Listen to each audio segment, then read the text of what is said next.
Hello बच्चों, स्वागत है आज के क्लास में। तो क्या हाल है आप लोगों का? एक बार कमेंट में जरूर बता दीजिएगा कि आप लोग कैसे हैं। ठीक है, तो चलिए आज के क्लास में हम लोग देखेंगे क्लास 7 का चैप्टर नंबर 6 साइंस का देख रहे हैं, उसका पार्ट नंबर 6 देखेंगे आज हम लोग, जिसमें हम लोगों को जानना है बाबू रिस्पायरेशन इन एनिमल्स के बारे में। यानी कि एनिमल्स में बहुत सारे एनिमल होते हैं जो अलग अलग तरह से क्या करते हैं, रिस्पायरेशन करते हैं, यानी कि श्वसन क्रिया उनमें होती है। सांस वो अलग अलग चीजों से क्या करते हैं तो लेते हैं। ठीक है, सबके बारे में जानने के बाद में हम लोग दूसरा टॉपिक देखेंगे, रिस्पायरेटरी सिस्टम ऑफ ह्यूमन। यानी कि ह्यूमन बींग्स में जो रिस्पायरेटरी सिस्टम होता है उसमें कौन कौन से ऑर्गन कॉन्सिस्ट होते हैं, कौन कौन से ऑर्गन इन्वॉल्व होते हैं, उसके बारे में हम लोग क्या करेंगे, जानेंगे, समझेंगे। तो चलिए बाबू क्लास शुरू करते हैं। ठीक है, ध्यान दीजिएगा, पार्ट नंबर 6 है ये। ठीक है, जिसमें हम लोग देख रहे हैं रिस्पायरेशन इन एनिमल्स के बारे में। सबसे पहले का नंबर यहाँ पे पॉइंट दिया गया है, respiration through moist skin. Moist skin से कौन सा और एनिमल्स जो होता है बुआ हुआ क्या करता है, रिस्पायरेशन करता है। मॉइस्ट स्किन का मतलब समझिए, वैसा स्किन जो थोड़ा सा नमी वाला हो, मतलब भीगा टाइप का, मतलब जैसे आप लोग देखते होइएगा चिपचिपा जिसको हम लोग बोलते हैं। ठीक है, चिपचिपा थोड़ा सा नमी टाइप का, जिसको छूने पर थोड़ा सा वाटरिश फीलिंग है, वाटर वाला फीलिंग है, उसको मॉइस्ट स्किन बोला जाता है। ठीक है, कौन सा एनिमल्स में होता है तो फ्रॉग में होते हैं। ठीक है, फ्रॉग में, फ्रॉग बहुत सारे फ्रॉग जो होता है, बहुत सारे नहीं, मैक्सिमम फ्रॉग जो होते हैं वो क्या चीज से सांस लेते हैं, मॉइस्ट स्किन से हूँ वो क्या करता है तो रिस्पायरेशन करता है। दूसरा यहाँ पे एनिमल का नाम लिखा हुआ है अर्थवर्म। ठीक है, अर्थवर्म मतलब हो गया चेरा, चेरा आप लोग देखे होइएगा चेरा को। ठीक है, उसके बाद दूसरा नंबर यहाँ पे हम लोग पॉइंट देख रहे हैं, respiration through cell membrane.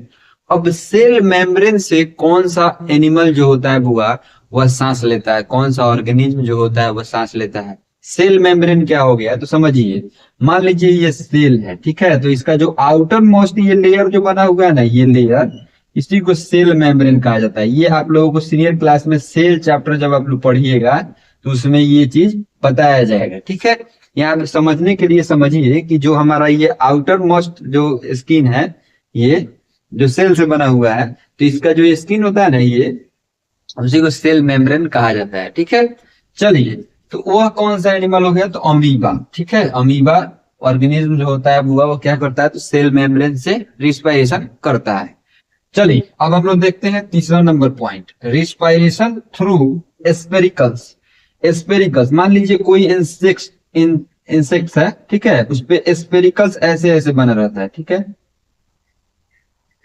Cross like structure बना रहता है। ठीक है, थोड़ा थोड़ा छिद्र टाइप का, मतलब थोड़ा थोड़ा छेद टाइप का, होल टाइप का हल्का हल्का सा रहता है। ठीक है, उसी को एस्पेरिकल्स बोला जाता है। ठीक है, एस्पेरिकल्स से कौन सा ऑर्गेनिज्म जो होता है, कौन सा जानवर जो होता है वो सांस लेता है, तो यहाँ पे एग्जाम्पल लिखा हुआ है कॉकरोच को।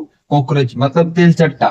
कॉकरोच में मतलब आप जो जानते हैं ये क्या होता है, तेलचट्टा होता है। वो क्या चीज से सांस लेता है, क्या चीज से रिस्पायरेशन करता है तो एस्पेरिकल्स से। ठीक है, जो उसके बॉडी पे बना हुआ रहता है। ठीक है, चलिए अब हम लोग देखते हैं next point, respiration through gills.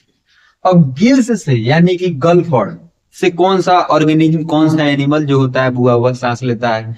तो आप गिल्स का नाम सुनते ही आपके दिमाग में आ गया होगा कि मछली जो होती है वो क्या चीज से रिस्पायरेशन करती है तो गिल्स से करती है। ठीक है, तो इसका एग्जाम्पल क्या हो गया, फिश। ठीक है, जितने भी मछली होती है, एक वो वेल मछली, वेल मछली को छोड़ के जितने भी मछली होती हैं वह क्या करती हैं तो गिल्स से सांस लेती है। ठीक है, चलिए अब हम लोग देखते हैं नेक्स्ट टॉपिक हम लोग का इस चैप्टर का, रिस्पायरेटरी सिस्टम ऑफ ह्यूमन।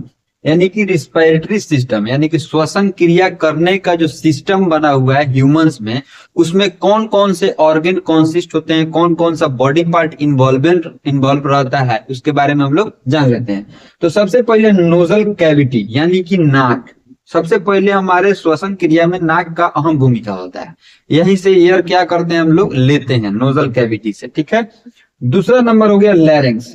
लैरिंग्स हुआ यहाँ पे जब नाक के जब अंदर जाता है तो यहाँ पे एक पार्ट रहता है जिसको हम लोग लैरिंग्स बोलते हैं। ठीक है, आप लोग जब इसका डायग्राम देखिएगा अपने बॉडी का, ये बना रहता है रिस्पिरेटरी सिस्टम का जब डायग्राम, तो वहां पे लैरिंक्स को भी क्या किया रहता है, इंडिकेट किया रहता है। ठीक है, उसके बाद यहाँ पे लिखा हुआ है ट्रैकिया। ट्रैकिया हुआ क्या होता है, तो ट्रैकिया नोजल कैविटी से ही अटैच, मतलब नोजल कैविटी जाके आगे जो होता है लैरिंक्स के जस्ट नीचे जो जो पार्ट रहता है उसको क्या बोलते हैं, ट्रैकिया बोलते हैं। 3 पार्ट इन्वॉल्व हो गया रेस्पिरेटरी सिस्टम ऑफ ह्यूमन में। ठीक है, उसके बाद ब्रोंकी। ब्रोंकी मीन्स क्या होता है बुआ, तो ब्रोंकी आप लोग जानते हैं कि ये लंग्स का मतलब, सॉरी, ट्रैकिया के बाद वाला जो पार्ट होता है उसको क्या बोलते हैं हम लोग, ब्रोंकी बोलते हैं, जो रिस्पिरेटरी सिस्टम ऑफ ह्यूमन में कंसिस्ट रहता है। उसका उपयोग होता है हमारे रिस्पिरेशन में। उसके बाद लास्ट में यहाँ पे लंग्स लिखा हुआ है, यानी कि जहाँ पे एयर हम लोगों का क्या होता है, प्यूरिफिकेशन होता है, जहां से हम लोग ऑक्सीजन रख लेते हैं, अनवांटेड गैस क्या करता है फिर से बाहर आ जाता है। तो ये 4-5 जो नाम लिखा हुआ था, 5 नाम लिखा हुआ था, वहां पे 5 जो ऑर्गन होते हैं हमारे बॉडी का वो इन्वॉल्व रहता है रिस्पिरेशन में। ठीक है, ये रिस्पिरेटरी सिस्टम ऑफ ह्यूमन का 5 गो अंग होता है, इसको आप लोग याद रखिएगा। कल इस सब के बारे में हम लोग कल के पार्ट में क्या करेंगे, विस्तार में चर्चा करेंगे। आज का जो क्लास था उसके बारे में हम लोग जान लिए, समझ लिए, रिस्पिरेशन इन एनिमल्स के बारे में जाने और रिस्पिरेटरी सिस्टम इन ह्यूमन के बारे में भी जान लिए, यानी कि कौन कौन सा पार्ट होता है। तो चलिए बाबू, मिलते हैं अगले क्लास में, तब तक के लिए आप लोग अपना बहुत ख्याल रखिएगा। और अभी तक आप मेरे चैनल को सब्सक्राइब नहीं किए हैं तो कर लीजिए, क्योंकि इस चैनल पे स्टडी मटेरियल डेली जाता है। ठीक है, इसमें कोई दो राय की बात नहीं है। हाँ, इमरजेंसी अगर किसी दिन हो गया तो उस दिन नहीं आ पाता है, तो उसके लिए आप लोग टेंशन नहीं लीजिए। ठीक है, चलिए मिलते हैं अगले क्लास में, तब तक के लिए आप लोग अपना बहुत ख्याल रखिएगा। Bye bye.